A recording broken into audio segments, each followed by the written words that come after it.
Aprovechar esta oportunidad antes del mensaje para decir a todos los que nos están viendo en este momento, sobre todo a nuestros hermanos de México, decirles que las actividades que vamos a estar llevando Dios mediante a partir del día 2 en adelante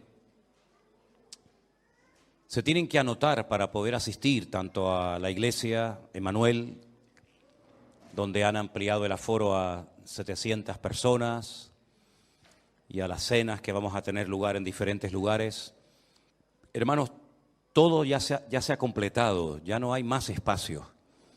Entonces los hermanos que están llamando y escribiendo y diciendo que van a ir de todas maneras con reserva o sin reserva, con autorización o no, yo les pediría por favor que seamos respetuosos, porque tenemos que respetar las leyes y las normas y los aforos que nos han dado.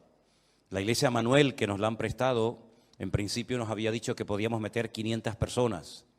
Ahora hemos ampliado el aforo a 700 y ya está todo lleno, ya no puede entrar más gente. Las 2 cenas que tendremos en 2 hoteles diferentes también están llenas. Creo que en cada una hay como 175 personas anotadas. Ya no hay más espacio, lamentablemente tenemos que sujetarnos a las leyes del momento. Así es que si ustedes están llamando o están escribiendo al hermano Emmanuel, al hotel y a otros hermanos, como por ejemplo puede ser Armando, y mandándome mensajes constantemente a mí también, decirles que no podemos nosotros hacer nada para cambiar ese aforo, esas leyes, esas normas que nos han pedido que las cumplamos. Entonces no podemos correr el riesgo de que vaya más gente de lo permitido, no sea que después podamos tener incluso problemas para celebrar las reuniones.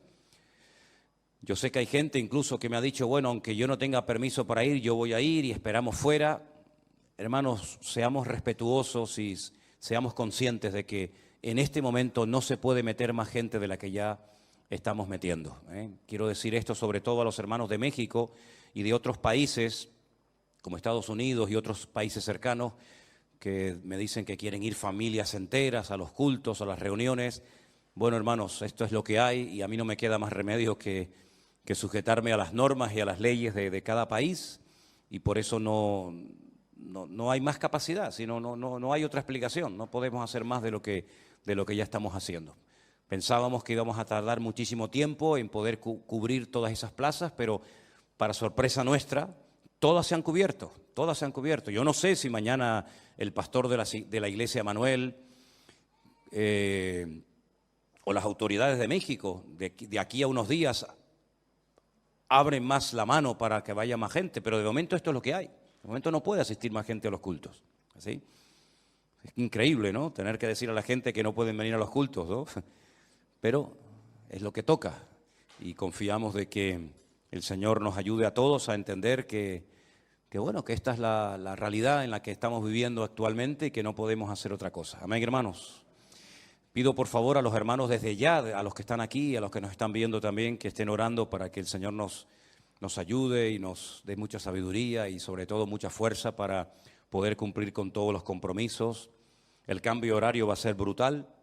El vuelo ya solamente dura 12 horas y solamente tenemos un día para adaptarnos al nuevo horario y a partir del siguiente día prácticamente ya estamos atendiendo a gente y pastores y muchísima gente que va a venir de todas partes. Así es que pedimos oración para que el Señor nos ayude y todo salga bien y dirigido por Él y podamos pues cumplir con los compromisos que tenemos en ese país.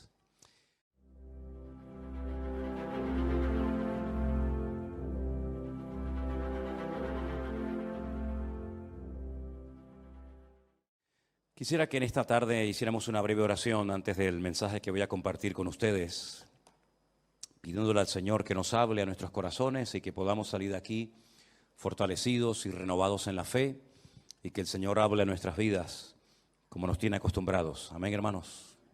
Señor, te damos muchas gracias por esta oportunidad, por este privilegio tan hermoso que nos estás dando de poder disfrutar de este tiempo aquí en tu presencia. Oramos para que esta palabra que va a ser compartida sea de bendición, traiga beneficio, traiga renuevo a nuestras vidas y podamos aprender mucho a través de ella. Te damos gracias por esta oportunidad que nos das en esta tarde de poder estar aquí delante de ti, Señor, sabiendo que tú vas a hablar a través de tu palabra como siempre. Te lo pedimos todo en el nombre de Jesús. Amén y amén. Gloria a Dios. Hay un estudio muy bonito y muy interesante que consiste en ver cómo eran las ciudades, en definitiva, el mundo en el cual se movieron los primeros cristianos. Cómo eran los cultos, completamente diferentes a como los hacemos nosotros hoy en día. Hoy en día todo está centrado generalmente en un pastor o en una persona que es más o menos el que administra la iglesia junto con los ancianos, los diáconos, los obreros, ¿verdad? Pero en aquellos tiempos las iglesias no eran como nosotros las vemos, estamos acostumbrados hoy en día. Se hacían muchas reuniones en hogares, no existían templos. No fue hasta el siglo III después de Cristo que comenzaron a utilizarse locales o antiguos templos paganos para celebrar cultos o reuniones. Los cristianos se reunían en cualquier parte, en playas, en montañas, en casas particulares, en plazas. Y en aquellos tiempos, pues no era tan fácil ser cristiano como hoy en día.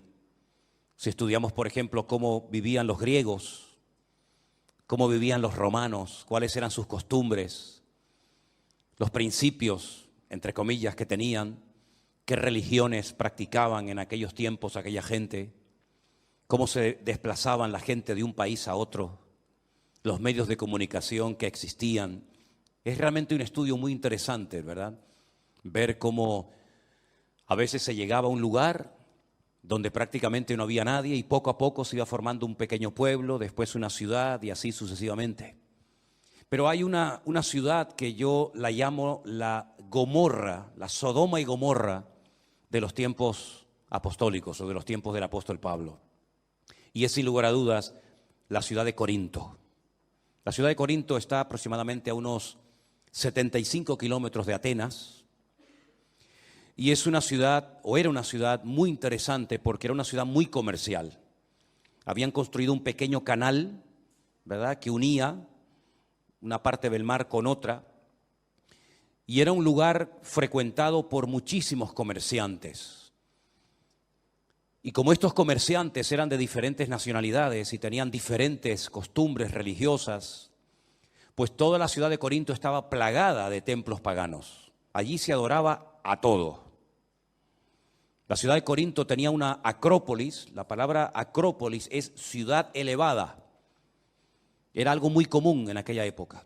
Y en ese montículo de aproximadamente unos 600 metros de altura había un templo enorme, que era el templo a la famosa diosa Afrodita, la diosa griega de la sensualidad, de la belleza, del amor, que los romanos la adoraban con el nombre de Venus.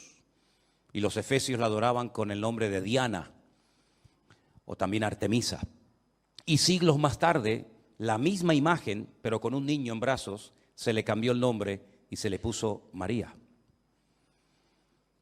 En ese lugar de Corinto, en ese templo concretamente, habían 1000 mujeres que eran prostitutas sagradas, sacerdotisas de Afrodita. Y todas las tardes bajaban de ese templo y se metían por toda la ciudad de Corinto tratando de captar adeptos, tratando de captar hombres para que se convirtieran en adoradores de Afrodita. Y ellas ofrecían sus servicios sexuales a los hombres de la ciudad de Corinto. Y así de esa manera, utilizando el sexo como gancho, pues alcanzaban a muchos hombres para que fueran adoradores y seguidores de esta diosa pagana, de Afrodita. Y fue en esa ciudad donde el apóstol Pablo llegó en su segundo viaje misionero. Y curiosamente hay un capítulo que es el capítulo 18 del libro de los Hechos, donde nos cuenta cómo empezó esta iglesia. Y a mí me gusta mucho de vez en cuando recordar, por ejemplo, cómo empezó esta obra. Cómo empezamos esta iglesia aquí hace 20 años, cómo después de unos años empezamos a trabajar en el puerto de Veracruz y surgió otra iglesia, cómo estuvimos unos años trabajando, por ejemplo, en Bolivia, en Santa Cruz de la Sierra, con docenas y docenas y docenas de niños a los cuales atendíamos cada día dándoles de comer. Cómo después de unos años nos fuimos a Malindi, a Kenia, a África, y allí construimos una casa. Y es muy bueno saber a veces los comienzos de la obra. ¿Quiénes fueron las primeras personas que se convirtieron? ¿Cuáles fueron los primeros problemas que nos encontramos? ¿Cómo surgió la obra? Y Hechos capítulo 18 nos habla acerca de cómo empezó la iglesia de Corinto. Y quisiera que me siguieran en esta tarde la lectura, porque es muy interesante lo que vamos a leer en esta tarde, antes de ir a la primera carta del apóstol Pablo a los Corintios. En Hechos capítulo 18, Lucas, que es el autor de este libro, nos dice lo siguiente. Después de estas cosas, se refiere a la visita, al viaje de Pablo a Atenas, 75 kilómetros de allí. Pablo salió de Atenas y se fue a Corinto. Y halló a un judío llamado Aquila, natural del Ponto, recién venido de Italia con Priscila su mujer, por cuanto Claudio había mandado que todos los judíos saliesen de Roma, y fue a ellos. Y como eran del mismo oficio, se quedó con ellos y trabajaban juntos, pues el oficio de ellos era hacer tiendas. Y discutía en la sinagoga todos los días de reposo y persuadía a judíos y a griegos. Y cuando Silas y Timoteo vinieron de Macedonia, Pablo estaba entregado por entero a la predicación de la palabra, testificando a los judíos que Jesús era el Cristo. Pero oponiéndose y blasfemando esto, les dijo, sacudiéndose los vestidos, vuestra sangre sea sobre vuestra propia cabeza. Yo limpio desde ahora, me iré a los gentiles. Y saliendo de allí, se fue a la casa de uno llamado Justo, temeroso de Dios, la cual estaba junto a la sinagoga. Y Crispo, el principal de la sinagoga, creyó en el Señor con toda su casa, y muchos de los corintios, oyendo, creían y eran bautizados.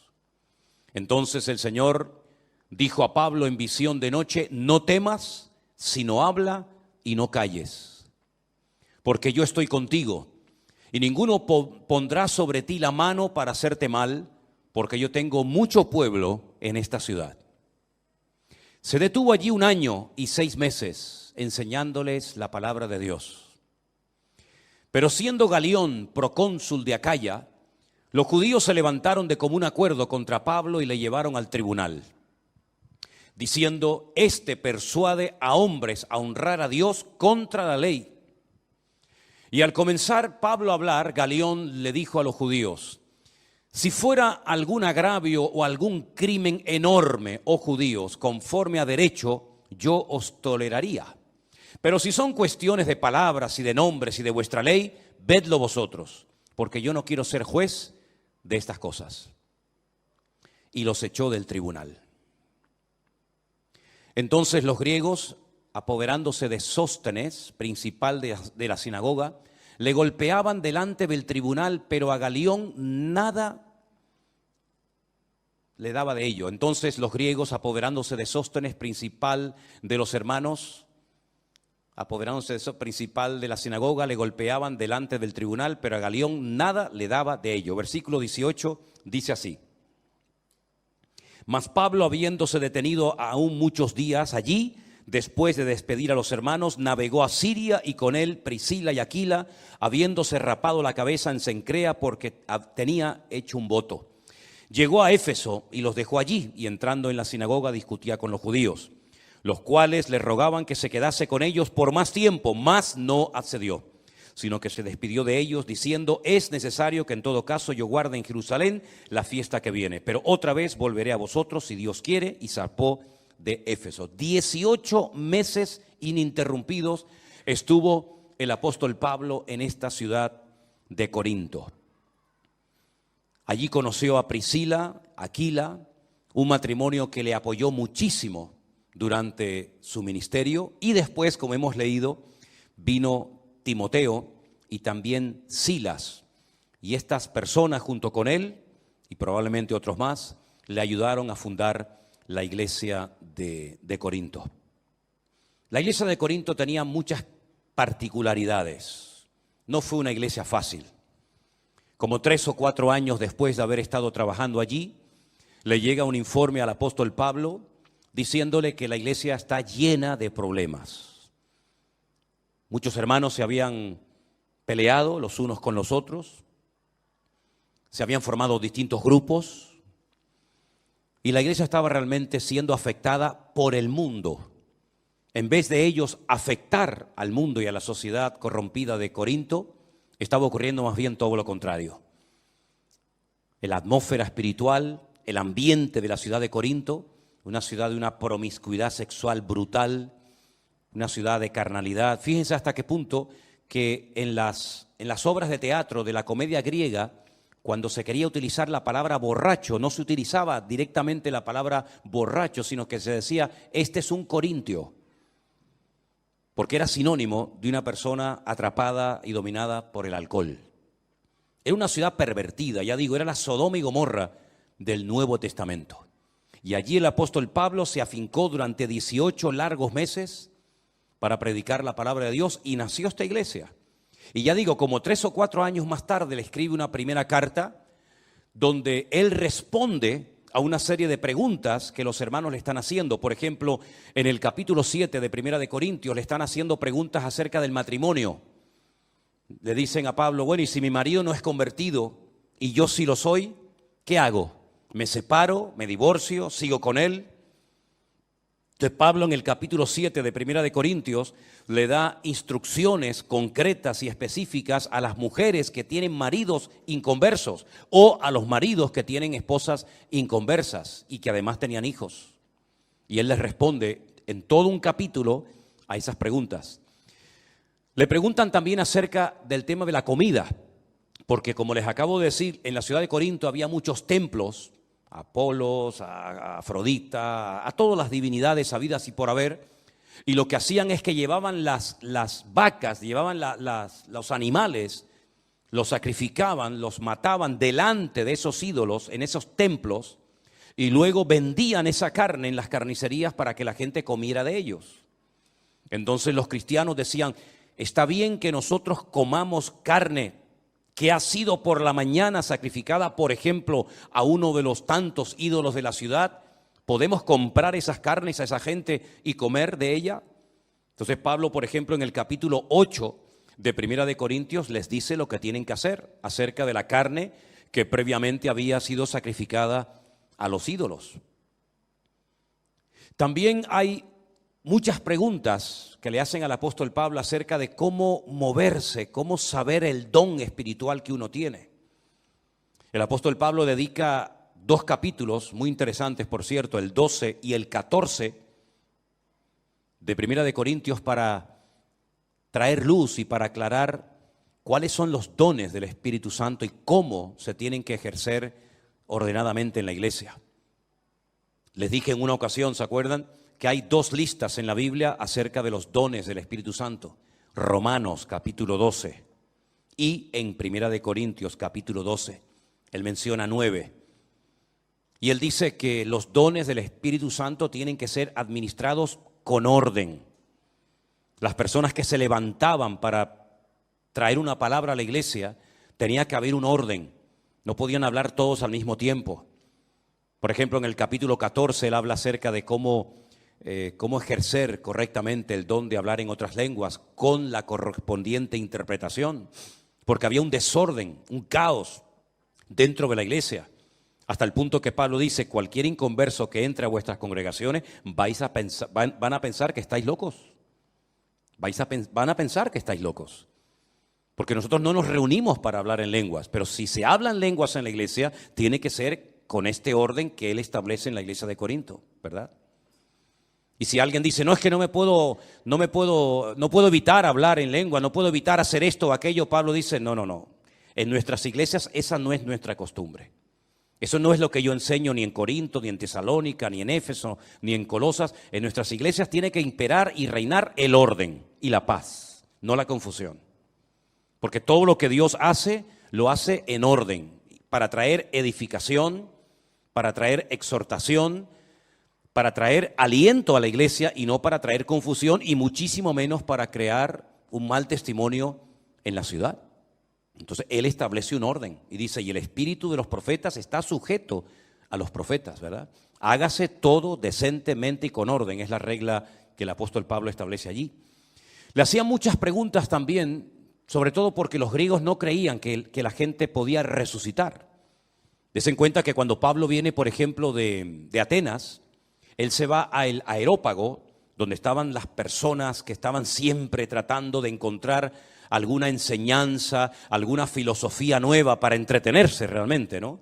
Entonces Pablo aprovecha la oportunidad y va allí y les da un mensaje muy interesante. Dice, pero que cuando llega el tema de la resurrección, le dijeron, bueno, ya te oiremos otro día, como diciendo, hasta aquí hemos llegado. Hasta ahora el mensaje ha sido muy interesante, pero eso de la resurrección, los griegos como que no. Entonces ellos, que la mayoría de ellos eran de origen griego y habían salido del paganismo, de la idolatría, pues tenían muchas preguntas acerca de la resurrección. Y bueno, ¿y la resurrección cómo va a ser? ¿Cómo vamos a resucitar? ¿Con este mismo cuerpo? ¿Con otro cuerpo diferente? ¿Y cuándo será? ¿Y cómo será? Entonces Pablo, todo el capítulo 15 de Primera de Corintios, lo dedica para aclarar dudas acerca del tema de la resurrección. Pero independientemente de las preguntas que le hacen al apóstol Pablo, la iglesia de Corinto tenía fundamentalmente 5 grandes problemas. Vamos a ver en el capítulo 3, por favor, parte de la lectura se ha leído esta tarde. A partir del versículo 3, Pablo dice, aún sois carnales, pues habiendo entre vosotros celos, contiendas y disensiones, ¿no sois carnales y andáis como hombres?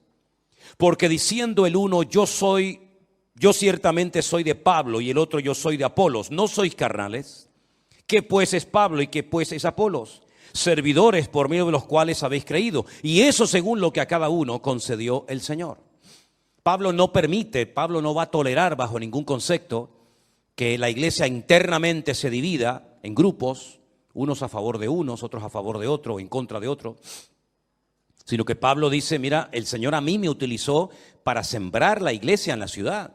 Y después vinieron otros ministerios, como por ejemplo el de Apolos, que vino a regar la semilla que yo había plantado. Pero ni él ni yo somos lo más importante, porque al fin y al cabo el que está dando el crecimiento es el Señor. Y la gloria y la honra no se la damos a los hombres, sino se la damos solamente a nuestro Dios, ¿verdad? Y ese era un problema que había en la iglesia de Corinto, que había grupos. Parecía una sola iglesia, pero realmente eran muchas iglesias dentro de una misma iglesia. Las divisiones internas, Pablo no quería bajo ningún concepto que se produjeran, porque eso lo único que trae es problemas, divisiones y, por supuesto, mal testimonio. Y el Señor no se mueve en el caos. El Señor no se mueve en el desorden. Nuestro Dios es un Dios de orden. Y desde el primer libro de la Biblia hasta el último libro de la Biblia, vemos este principio fundamental de Dios. Dios se mueve en el orden. Todo lo que usted haga que no esté en orden, no esperes que Dios te respalde. No esperes que Dios te bendiga. No esperes que Dios, si me permiten, haga la vista gorda, diciendo, bueno, no pasa nada. No, Dios es un Dios de orden. Lo mostró en Génesis 1 en la creación. Lo mostró en la familia, lo mostró en la construcción del tabernáculo, lo mostró en la organización de las 12 tribus de Israel, lo mostró en la familia, lo mostró absolutamente en todo y por supuesto también en la iglesia. Si nuestras vidas no están en orden, difícilmente estarás con la bendición de Dios, porque Dios no se mueve, repito, en el caos, en el desorden y en las divisiones. Amén, hermanos.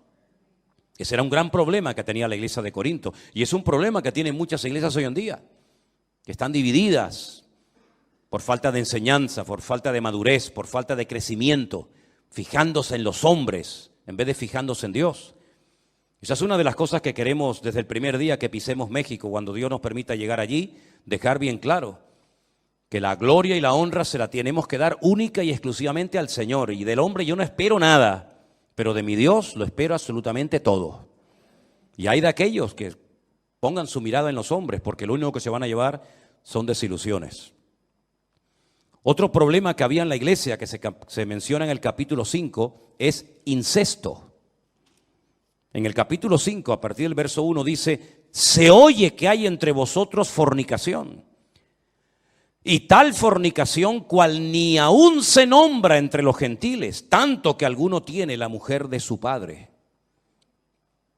Esto dice, a pesar de la corrupción y de la promiscuidad sexual de la ciudad de Corinto, esto no era algo que se practicaba en aquel tiempo, que un hijo tuviera relaciones sexuales con la mujer de su padre, con su madrastra.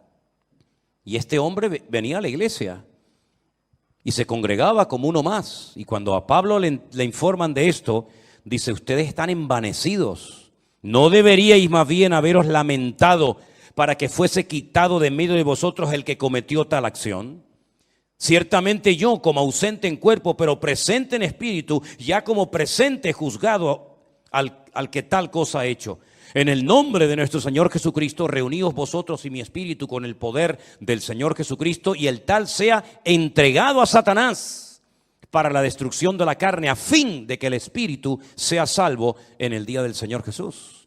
Después, en 2 de Corintios, cuando él le vuelve a escribir a la iglesia, este hombre se ve que recapacitó, pidió perdón, se arrepintió, dejó ese pecado, y Pablo dice: bueno, vuelvan a admitirlo en la iglesia, pero lo que no podemos permitir es que esta persona lleve esta vida de desorden, cometiendo un pecado que ni los gentiles ni los del mundo cometen, y se congrega en nuestra iglesia como si nada y participe como uno más, y aquí nadie le llama la atención, sino que bueno, todo el mundo mira para otra parte. El apóstol Pablo se entera y dice: bajo ningún concepto vamos a permitir eso en la iglesia del Señor Jesús, porque en la casa del Señor tiene que reinar el orden y la santidad. ¿Cuántos dicen amén?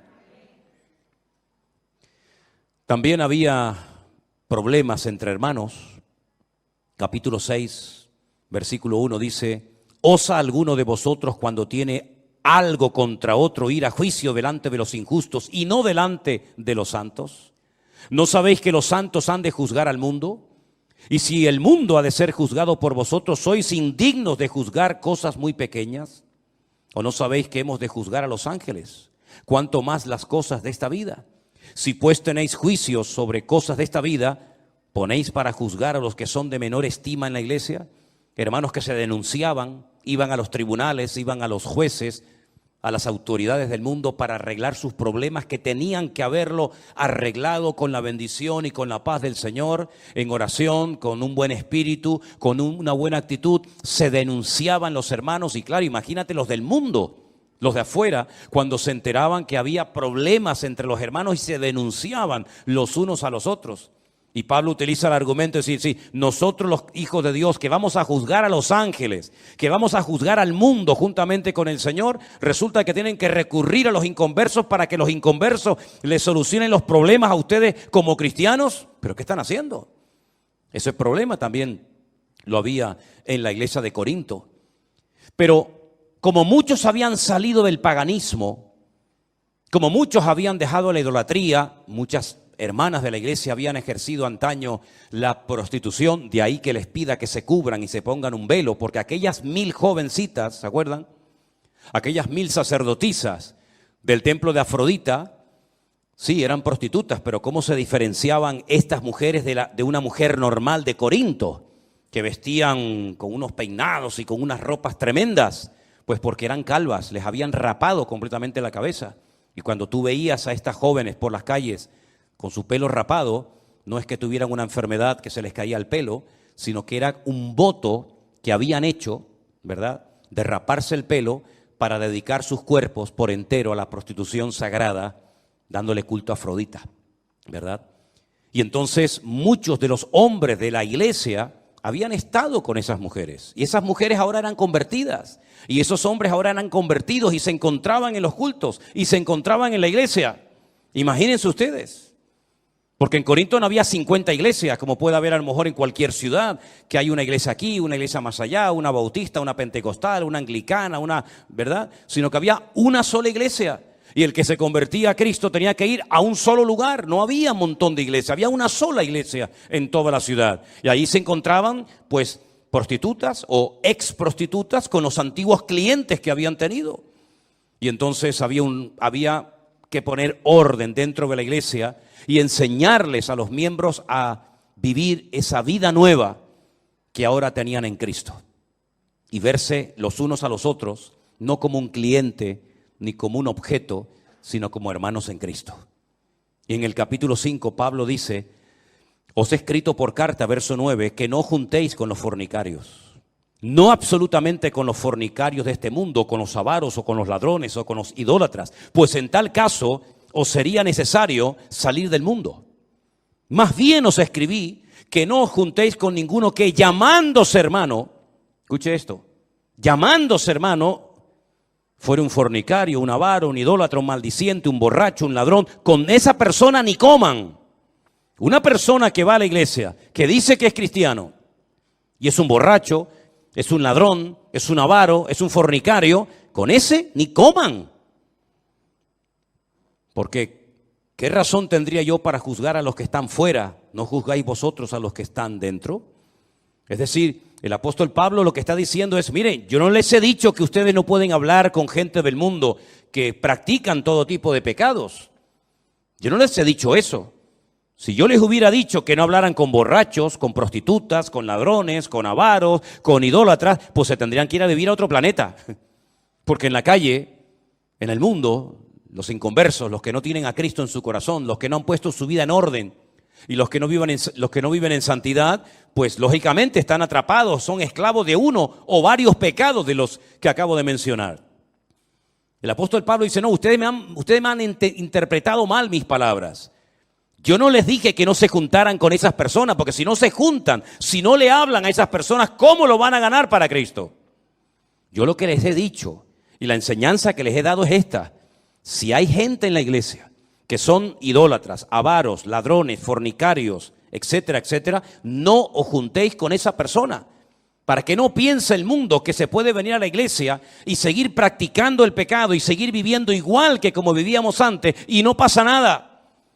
Para que se avergüencen y para que recapaciten de que la vida cristiana no es un relajo, sino la vida cristiana es algo serio en el que tenemos que dar un fiel testimonio de lo que Cristo ha hecho en nuestras vidas. Amén, hermanos. Tiene que haber un cambio en nosotros. Las mujeres no pueden comportarse como se comportaban antes de conocer al Señor, ¿verdad? Imagínense estas, no digo las 1000, pero imagínense que 200 de estas prostitutas se convirtieran al evangelio y ahora vinieran a la iglesia.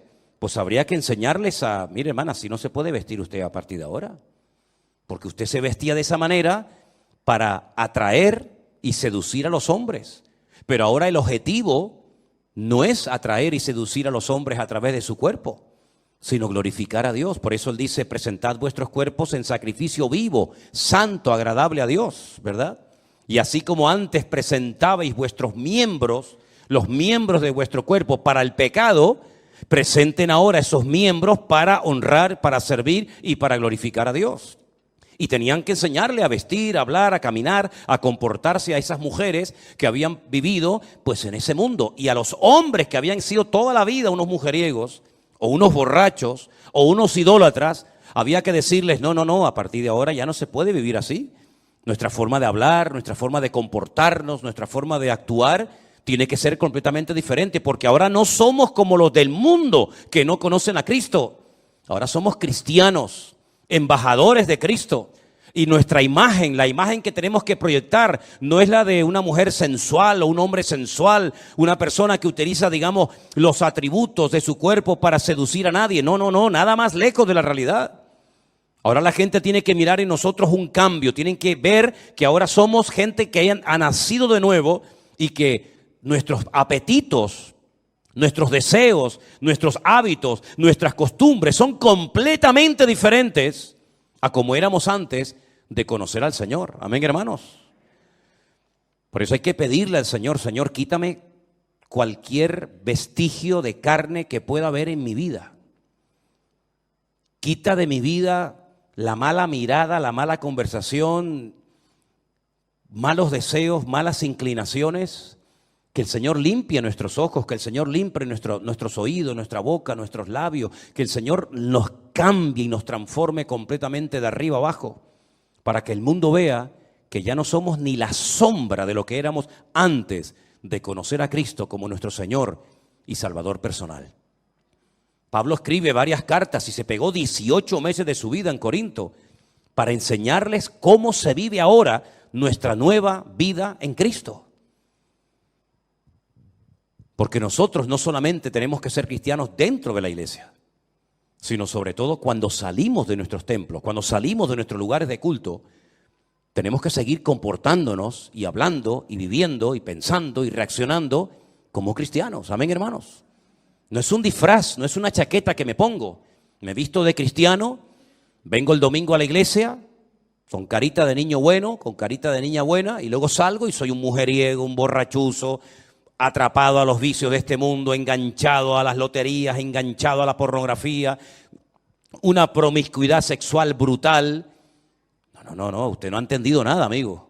Usted no ha entendido nada, hermana. En Cristo tenemos que cambiar en todo, pero no solamente por dentro, sino en algunos casos también por fuera, ¿sí o no? Y eso es lo que al mundo le va a sorprender. Si, oye, este hombre, esta mujer habla, se comporta de una forma diferente cuando esta persona yo lo conozco de toda la vida y fue así, pero ahora es otra persona y gloria a Dios si comienzan a decir las personas que te conocían, oye, no te conozco, no eres ni la sombra de lo que eras. Y entonces le vas a decir, el motivo por el que soy otra persona es porque Cristo vive en mí, porque Él ha cambiado mi vida y ahora mi vida está para darle honra y gloria al Señor y no para atraer la atención hacia mi persona. Esto no se aprende en 2 días. Imagínense que usted haya sido una persona atrapada a todo tipo de juegos. Esta gente que se pega horas y horas y horas jugando en una maquinita y echando monedas y monedas y monedas, y ahora de repente dice que te has convertido. ¿Tú crees que de la noche a la mañana se te va a ir el deseo? Bueno, en algunos casos sí, pero en otros casos no. Y vas a tener que pedirle a Dios que te ayude a organizar tu economía, que antes cobrabas y tenías un montón de dinero y a la semana estabas sin un duro, sin un céntimo. Y ahora tienes que pedirle al Señor, ayúdame a administrar para que yo incluso pueda ayudar a otras personas. Tal vez antes de conocer a Cristo te vestías de una manera que en vez de cubrirte lo que hacías es que te descubrías lo que llevabas en tu corazón. Pues a lo mejor habrá ciertas prendas que habrá de decir, yo esto no me lo puedo volver a poner otra vez. Porque entonces lo que estoy haciendo es el mismo perro pero con distinto collar. Y ahora lo que quiero es dar gloria a Dios y glorificar al Señor, ¿sí o no? Esa es la vida de un cristiano. La vida de un cristiano no es dejar de ir a misa y venir al culto. Dejar de tomar la hostia y venir ahora a tomar el pan y el vino. La vida de un cristiano es vivir como Cristo vivió. Como Él hablaba, tenemos que pedirle al Señor, Señor, yo quiero hablar y comportarme y pensar y reaccionar y vivir como tú lo hacías. Y yo no sé cómo tú tratabas antes a tu marido, o cómo tú tratabas a tu mujer, o a tus hijos, o a tus padres. Pero sería bueno que leyeras la Biblia y te preguntaras, ¿yo me estoy comportando como un marido cristiano o como uno más? ¿Yo me estoy comportando con mi familia, con mi marido, con mis hijos, como una auténtica mujer cristiana o sigo siendo la mundana de toda la vida? ¿Soy un hijo que obedece a sus padres y que honra a sus padres o sigo siendo el niño malcriado y caprichoso que siempre pedía y pedía y pedía y lloraba y pataleaba y se enfadaba cuando no le daban lo que querían? Si todas las áreas de nuestra vida, todo, absolutamente todo, tiene que ser cambiado por el Señor. Pero para cambiar, uno tiene que querer cambiar. Y el Señor lo va a hacer. Había desorden en la Santa Cena. Nosotros, saben que una vez al mes celebramos la Santa Cena, ¿verdad? Le damos el pan y el vino a cada persona que va a participar. Pero miren lo que dice 1 Corintios capítulo 11. 1 Corintios capítulo 11 dice, a partir del verso 17, al anunciaros esto que sigue, no os alabo, hermanos, porque no os congregáis para lo mejor, sino para lo peor. Pues en primer lugar, cuando os reunís como iglesia, oigo que hay entre vosotros divisiones. ¿Y saben lo que dice Pablo? En parte lo creo. Pablo no dice, no, esto no puede ser, imposible. Imposible que mis hermanos de la iglesia de Corinto estén divididos. Imposible. No, él dice, lo creo. Conociéndoles yo a ustedes, en parte yo creo que hay divisiones en la iglesia. Porque es preciso, versículo 19, que entre vosotros haya disensiones para que se hagan manifiestos entre vosotros los que son aprobados. Cuando pues os reunís vosotros, esto no es comer la cena del Señor, porque al comer cada uno se adelanta a tomar su propia cena y uno tiene hambre y otro se embriaga.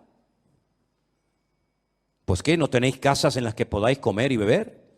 ¿O menospreciáis la iglesia de Dios y avergonzáis a los que no tienen nada? ¿Qué os diré? ¿Os alabaré? En esto no os alabo. La gente se ve que llevaba su comida a la iglesia y ya se quedaban en la iglesia a comer.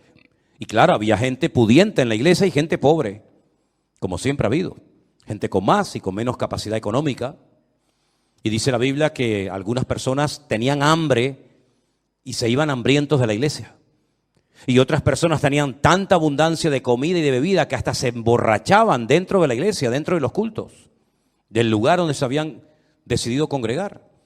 Y claro, cuando a Pablo le decían, mira, tú sabes que hay hermanos que tienen hambre y van al culto y salen con hambre. Y al lado a lo mejor hay una mesa de unos hermanos ricos y tienen de todo. Y en vez de compartir con los hermanos que tienen hambre y necesidad, no son capaces de decirle, hermano, ¿quiere usted comer un poco de nuestra comida? Hermano, tenga un platito y disfrute juntamente con nosotros. Son incapaces de compartir la bendición. Y no solamente no comparten, sino que además hasta llegan a emborracharse, porque en vez de llevar una pequeña cantidad simbólica para participar del pan y del vino, llevan tanta cantidad que se pasan y se embriagan y se emborrachan en la iglesia. Gracias a Dios yo nunca he visto esto en esta iglesia. Amén, hermanos. Gracias a Dios yo nunca he visto esto, ni lo veré. Pero que personas hambrientas salgan hambrientas de una iglesia cuando hay una celebración, una comida, un banquete, un ágape, y póngale el nombre que quiera, eso es una vergüenza para la iglesia. Eso sería terrible, ¿verdad? Ver a gente hambrienta que viene a la iglesia en un día de comida y se van hambrientos. ¿Pero cómo puede ser? ¿Cómo se pueden llamar esa gente cristianos? ¿Dónde está el amor de Cristo en esa familia, en esa persona que trae tanta comida, que le sobra, que después mucha de esa comida la va a tirar a la basura y un hermano, una familia al lado de ella o de él se fueran hambrientos de la iglesia? A Pablo todo esto lo ponía malo. A Pablo todo esto le traía dolor en el corazón y Pablo llegó a decir, por ustedes tengo tanto dolor, que se comparó a una mujer que está a punto de dar a luz. Fíjense los dolores que tenía Pablo por esta gente. Tenía dolor, tenía tristeza, le pesaba en el corazón oír estas noticias de una iglesia que él amaba tanto, por la cual había trabajado tanto y donde había estado 18 meses de su vida con hombres de Dios como Silas, Timoteo, Apolos, Priscila, Aquila, su marido, y ver ahora, 3 o 4 años después, a la iglesia en estas condiciones le causaba una tristeza tremenda. Porque la iglesia tiene que ir cada vez a mejor. Cada vez tenemos que estar más firmes, más maduros, más constantes, más fieles al Señor. Cada vez tenemos que tener las doctrinas más claras en nuestra vida. No ser niños fluctuantes que ahora sí, ahora no, ahora creo, ahora no creo. El apóstol Pablo luchó y derramó lágrimas para que en esta iglesia se estableciera una congregación de sana doctrina, una iglesia unida, una iglesia que pudiera contrarrestar toda la basura espiritual y el ambiente y la atmósfera terrible que había en Corinto. Y lamentablemente vemos que el ambiente de la ciudad se metió dentro de la iglesia hasta el punto que dentro de la iglesia se cometían casi los mismos pecados que se cometían en los templos paganos de la ciudad de Corinto. ¿Y cómo no le iba a doler a Pablo eso? Imagínense ustedes si el Señor Jesucristo hubiera entrado un día en un culto normal de la iglesia de Corinto. Imagínense cómo hubiera reaccionado el Señor si entra a una iglesia donde supuestamente se le está dando honra, gloria y culto a Él y se encuentra uno borracho, al otro acostándose con su madre, al otro criticando a este hermano, al otro insultando a la otra hermana, al otro yendo al juez para presentar una denuncia contra este hermano. ¿Cómo hubiera reaccionado el Señor si hubiera entrado un día físicamente a esa congregación? Pues yo creo que hubiera actuado exactamente igual que cuando entró al templo de Jerusalén en su época, cuando dice la Biblia que entró y comenzó a volcar las mesas de los cambistas Y comenzó a echar a patadas a toda la gente que estaba allí comerciando en el templo y dijo aquello de: habéis convertido mi casa de oración en una cueva de ladrones. Amén, hermanos. No me extraña que la gente fuera al estanque de Betesda, que está muy cerca, ¿saben? Los que han estado allí conmigo saben que el templo y el estanque de Betesda está muy cerquita, muy cerquita. No me extraña que con este ambiente espiritual, no me extraña a mí que con este mal testimonio y con este mal ejemplo del templo, de los sacerdotes, de Anás, de Caifás, etcétera, la gente prefiriera irse a una piscina de agua putrefacta esperando a un supuesto ángel que decían que venía, que nunca vino ningún ángel. Preferían estar allí esperando que un ángel descendiera